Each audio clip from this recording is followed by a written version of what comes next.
Welcome. Today is the third Sunday in Advent. We're beginning that third week. We have 3 candles lit in the Advent wreath. We're ready for a new chapter of Tabitha's travels. We have a picture of Tabitha and the baby John that she just heard the story of from Elizabeth. And today's chapter is titled Angels. For many years, Elizabeth started her story sewing even as she spoke. Zechariah and I prayed to Jehovah for children, but none came to us. Zechariah was a priest all that time and couldn't understand why his God remained silent. Tabitha looked on in awe.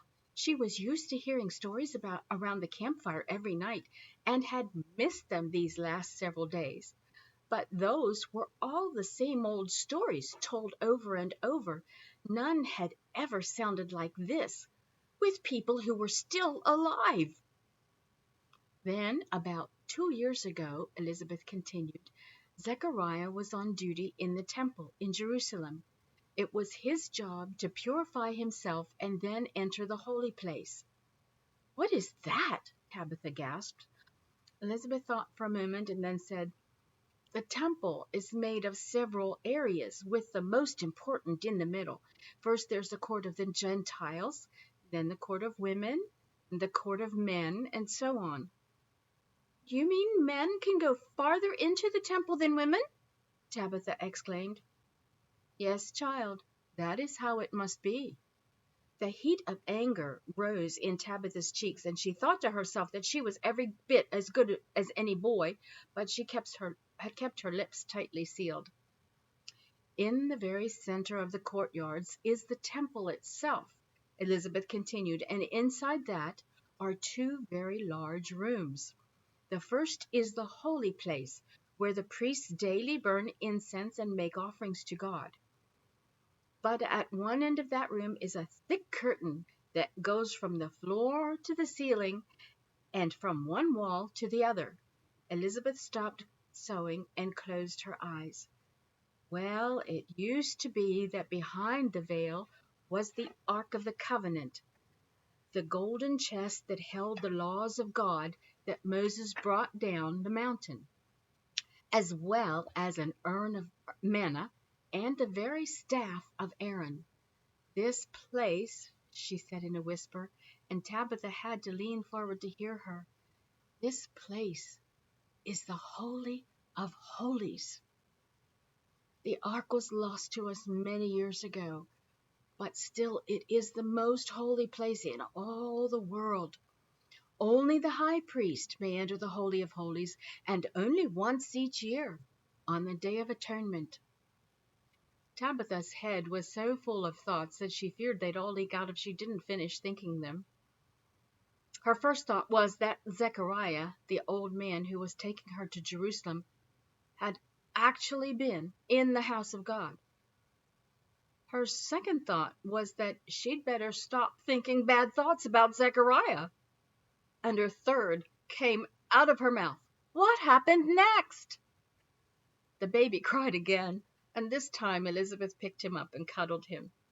As I said, it was Zechariah's turn to work in the holy place. He had been in there a short time when an angel appeared and spoke to him. An angel? Tabitha asked. What did he say? Elizabeth shrugged. He said, do not be afraid, Zechariah. Your prayer has been heard. Your wife Elizabeth will bear you a son, and you are to give him the name John. Well, of course, Zechariah thought this funny and told the angel so. I am an old man, he said, and my wife is well along in years. Tabitha was beginning to understand and looked at the child in Elizabeth's lap. This made the angel angry, Elizabeth continued. I am Gabriel, he said. I stand in the presence of God, and I have been sent to speak to you and to tell you this good news. And now you will be silent and not be able to speak until the day this happens, because you did not believe my words.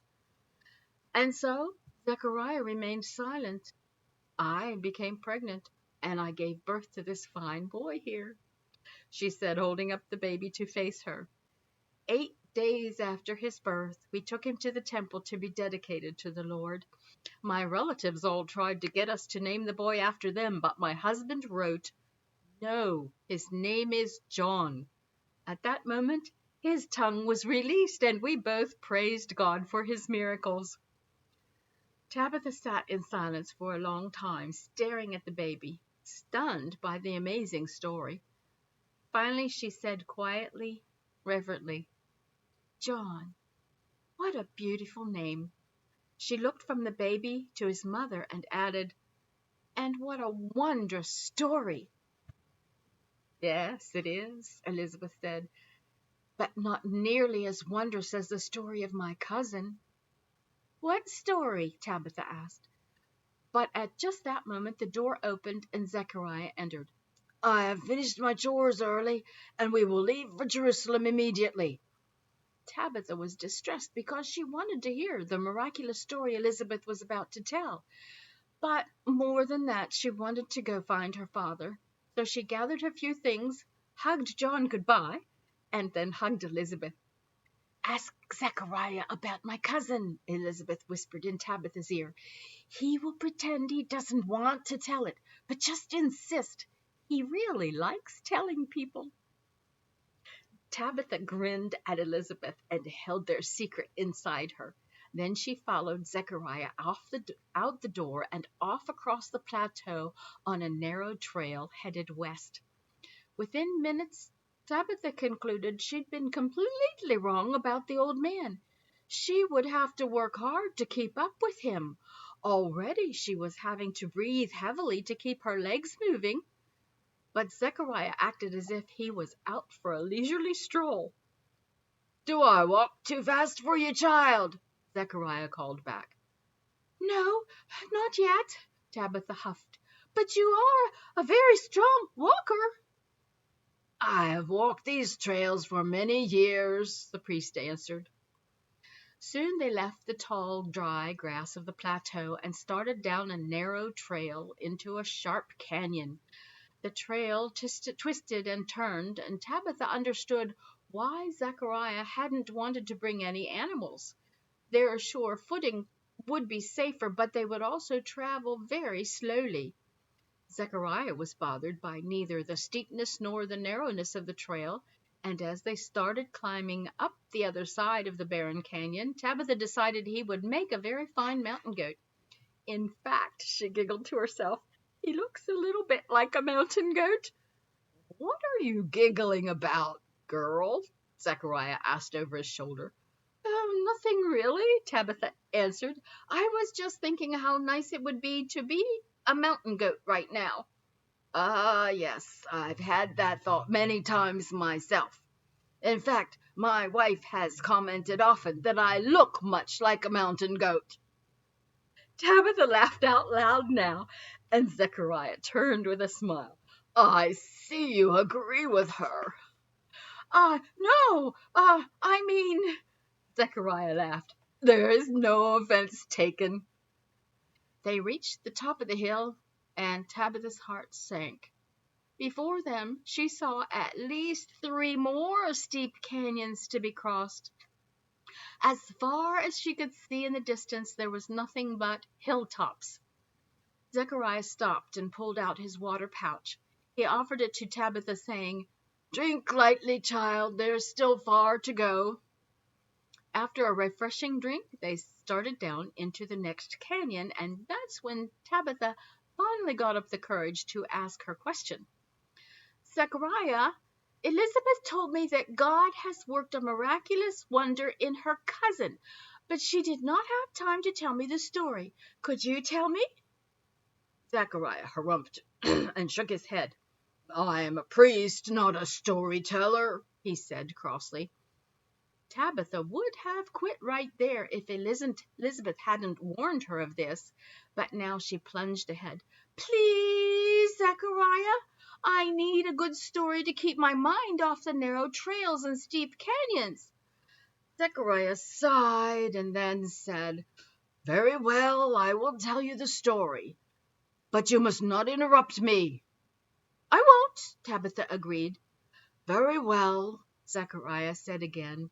It all started the day that Elizabeth's cousin Mary came to visit. Why is God so slow sometimes?